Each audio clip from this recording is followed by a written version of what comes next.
Assam rifle एक unregistered फौज थी।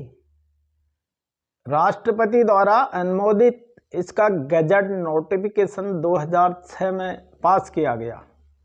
उसके उपरांत ये एक रजिस्टर्ड फोर्स के तौर पर बनी। दोस्तों नमस्कार, आज मैं आप लोगों को जो वीडियो लेके आया हूँ उस वीडियो में जो हमारा आसाम राइफल एक्ट 2006 बना था और इसके संबंध में मैं आप लोगों से बताऊंगा और जानकारी दूंगा। और उससे पहले मैं एक छोटा सा जो परसों हमारे आर्यवाद संगठन के अध्यक्ष सूबेदार तुलसी नायर साहब का डीजी साहब से बात हुआ है, उसके बारे में उन्होंने एक ऑडियो क्लिप कल भेजा था। उनका कहना है, सभी ने सुन लिया होगा, जिसने नहीं सुना है इस मेरा खास करके इस वीडियो के जरिए मैं उन्हें बता रहा हूं। उनका कहना है कि 99% जो है काम सॉल्व हो गया है। बड़ी खुशी की बात है, सभी को इसके लिए बधाई। खास करके इस संबंध में मैं नायर साहब के जो प्रयास हैं उनके प्रयासों की सराहना करता हूं और उन्हें बहुत बहुत धन्यवाद देना चाहता हूं। अब आता हूं मैं आज के सब्जेक्ट में, आसाम राइफल एक्ट 2006। खास करके आसाम राइफल एक अनरजिस्टर्ड फौज थी। 1941 में आसाम राइफल का एक एक्ट बना था, लेकिन देश आज़ाद होने के बाद जब देश का संविधान बना, जितने भी उससे पीछे के जितने भी कानून थे उनको सबको रद्द किया गया और उसके बाद 2006 तक आसाम राइफल का कोई संविधान नहीं बना। और 2006 में आसाम राइफल एक्ट 2006 के नाम से जो जाना था और अनुमोदित संख्या उसकी 47 थी।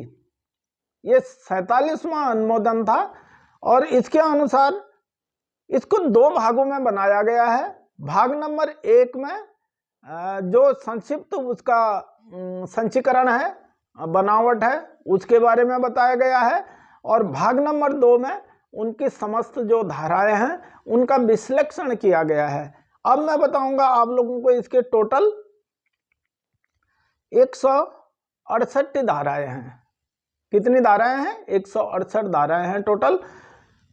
और 168 धाराओं में से अब हमारा बार बार मन में सवाल उठता है, जो आसाम राइफल एक्ट बना है तो उसके बाद में जो पहले आसाम राइफल में 2006 से पहले था वो पॉलिशमेंट प्रावधान है, कोई और काम है, जहां पर धाराएं लगती हैं उनमें कोई बदलाव नहीं आया। हर किसी के मन में यही शंका रहती है।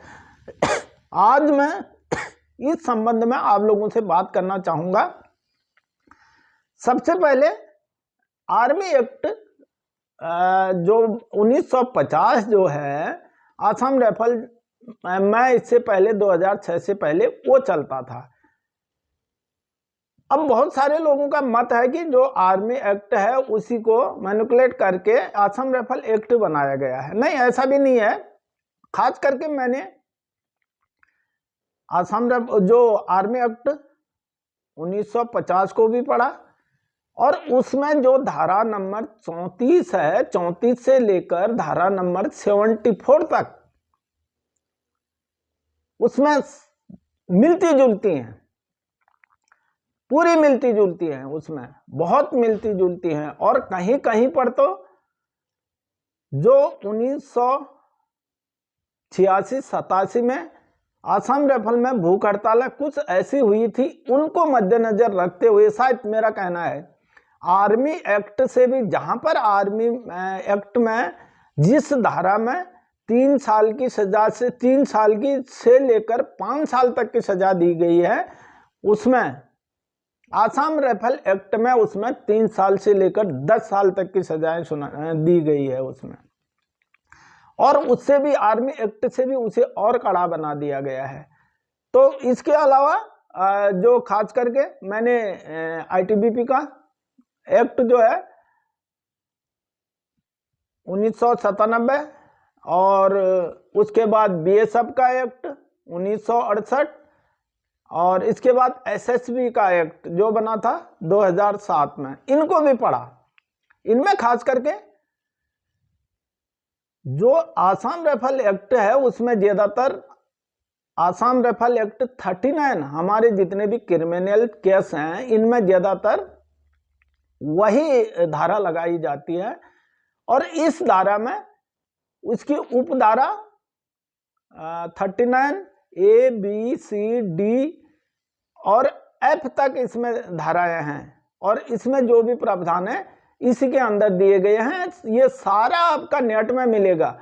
जो भी मोबाइल चलाते हैं, आप नेट चलाना जानते हैं, आप पूरा नेट को निकाल करके, नेट से निकाल के इनको पढ़ सकते हैं। सारी जितनी पैरामिलिट्री फोर्सों की धाराएं हैं ये इसमें नेट में लगा रखी हैं, धारा सहित, और उनका जितना संविधान है सारे फोर्सों का वो सब इसमें लगा दी गई हैं। अब इसके अलावा मैं कहना चाहूँगा खास करके बीएसएफ हम आसाम राइफल से सीनियर हूँ क्यों बोलती है। नंबर 1, बीएसएफ का संविधान 2 था 1968 में बना है, और उससे पहले आसाम राइफल अनरेस्टेड फौज थी। और दूसरा जो बीएसएफ के डीजी थे वो आसाम राइफल के डीजी से पहले आए हैं 1968 69 में। ये एक्चुअल मुझे उनका डेट पता नहीं है, इस बारे में मैंने कोई रिसर्च भी नहीं किया। तो इसीलिए बीएसएफ कहती है कि हम आसाम राइफल से सीनियर हैं, हर जगह हमारे आगे खड़ी होती है वो। अब रही आईटीबीपी, हर बार आईटीबीपी को मैं मर्ज करने की बातें 2013 तक 10 में 9 में और 11 में भी उठी कि आसाम राइफल जो है आईटीबीपी में मर्ज की जाएगी। क्यों? जबकि 1962 के युद्ध के बाद बने हुए फोर्स हैं ये, जितने भी ये पैरामिलिट्री फोर्स हैं आसाम राइफल को छोड़ करके 1962 के युद्ध के बाद बने हुए हैं। और इसका जो आईटीबीपी है, आईटीबीपी का खास करके इसका संविधान 1997 में बना है, रजिस्ट्रेट किया गया संविधान बना करके। और आसाम राइफल का इतना पुराना फोर्स हो करके इसका जो एक्ट बना, आसाम राइफल एक्ट 2006 में बना। इसीलिए जो आईटीबीपी कहती है कि भाई हम आसाम राइफल से इसको बार बार मर्ज करते हैं, उसमें मर्ज करो, अब मिलाओ उसमें। यहां से सीनियरिटी दी गई है आसाम राइफल को, इसलिए ये सवाल बार बार उड़ते हैं उसमें। उसके अलावा जो लास्ट में ये आपका एसएचबी है, और एसएचबी का जो ये संविधान बना, ये बना है लास्ट में 2007 में, आसाम राइफल के 1 साल बाद। अब मैं बताना चाहूंगा कि इसमें आसाम राइफल एक्ट और जो पैरामिलिट्री फोर्स के बीएसएफ और आईटीबीपी एसएचबी का, इनका एक्ट में अंतर क्या है। जितने भी मैंने इन तीनों को मैंने रिसर्च करके निकाल करके इनको पढ़ा, इसमें जहां तक है मैक्सिमम आधा से ज्यादा इनको मैंने पढ़ा। इसमें देखने में क्या आया है, Assam rifle act full fled manual army की तरह है, उसमें सारे प्रावधान आर्मी की तरह हैं, सिर्फ एक्ट के पीछे आगे में लगाया गया है। उसको कहीं पर भी पनिशमेंट मिलता है या उसकी चार्जशीट होती है, कहीं पर भी उसको अपनी बात रखने का या अपना कवरेज लेने का कोई उसमें प्रावधान नहीं रखा गया है। लेकिन जो बीएसएफ और उसके बाद पैरामिलिट्री फोर्सों के जितने सीपीओ के उनके एक्ट हैं, उनमें खास करके हर जगह उनमें भी रेड एंट्री है, ऐसा नहीं कि उनमें भी चार्जशीट है और उनमें भी क्वार्टर गार्ड डाला जाता है, लेकिन ये कमांडेंट के ऊपर निर्भर रखा है। और उसमें सस्पेंड सिस्टम सबसे छोटी सजा है उनकी लैन हाजिर, और लैन हाजिर के बाद ऊपर बढ़ते जाता है सस्पेंड से लेकर बड़ी बड़ी जो सजा है। लैन हाजिर होने तक की सजा के लिए उनको कवरेज दिया गया है, हर जगह कवरेज दिया गया है। अगर वो चाहता है कोर्ट में भी जा सकता है और उसका वकील भी रख सकता है, और उसके अगेंस्ट में जो भी अगर उसको सजा मंजूर नहीं है तो उसको हर जगह उसको कवरेज दिया गया है। लेकिन आसाम राइफल में और आर्मी में कहीं पर भी नीचे लेवल को, जीएसओ से नीचे लेवल को कहीं पर उसको कवरेज नहीं दिया गया है। यानी कि फुल फाइनल कमांडेंट है उसमें, कमांडेंट ने मतलब फुल अथॉरिटी कमांडेंट के हाथ में है। कमांडेंट क्या करना चाहता है, कितनी सजा, कैसी सजा देना चाहता है, उसको आप यानी जो डिपार्टमेंटल कोर्ट है उनमें बिल्कुल आप चैलेंज नहीं कर सकते हैं। लेकिन सीपीओ के रूल में ऐसा नहीं है, आप डिपार्टमेंटल कोर्ट में भी चैलेंज कर सकते हैं।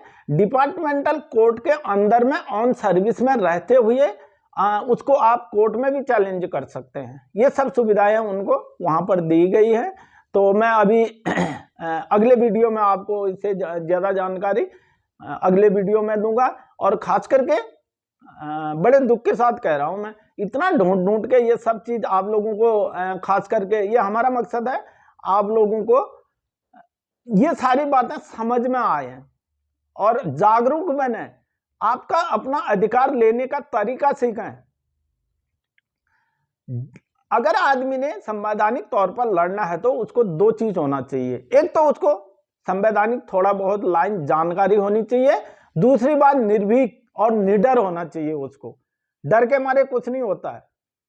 तो इतना ढूंढने के बाद भी आप लोगों के लिए ये सब चीजें जागरूक करने के लिए हम करते हैं और आप लोगों को एक ही चीज मांगते हैं, वीडियो को शेयर और सब्सक्राइब करें। लेकिन पिछला जो मैंने वीडियो बनाया था उसमें टोटल 26 आदमी ने सब्सक्राइब किया है। तो मैं ज़्यादा से ज़्यादा उम्मीद करता हूं आप लोगों को कि इसको जन जन तक पहुंचाओ। ये बहुत अच्छा वीडियो, जानकारी देने वाला वीडियो है, लोगों के जन जन तक इसे पहुंचा दो, हमारे आसाम राइफल के ऑन सर्विस वालों को। बाकी न कहकर जय आसाम राइफल, जय आर्यवा, जय हिंद।